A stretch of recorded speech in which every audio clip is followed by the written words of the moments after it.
अस्सलामुअलैकुम वरहमतुल्लाहि वबरकातुहू।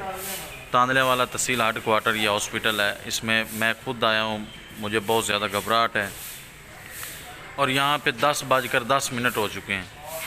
ना यहाँ पे कोई पर्ची बनाने वाला है। यहाँ पे काफ़ी ज़्यादा मरीज़ों का रश है, अंदर भी काफ़ी है, लेकिन कोई पर्ची बनाने वाला नहीं है। यहाँ पता करते हैं तो वो उधर कह देते हैं भी उधर जाएं, उधर जाते हैं वो कहते हैं इधर है। ये तहसील हेड क्वार्टर है और मैं यही कहना चाहता हूँ वाला हुकाम से कि यहाँ पे भी कुछ सख्ती की जाए।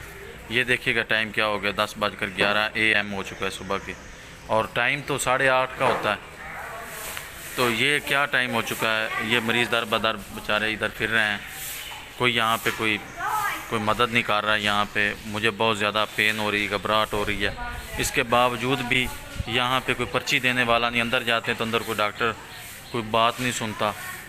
बराए करम इसका एक्शन लिया जाए। बहुत शुक्रिया, जज़ाकल्लाहु खैर।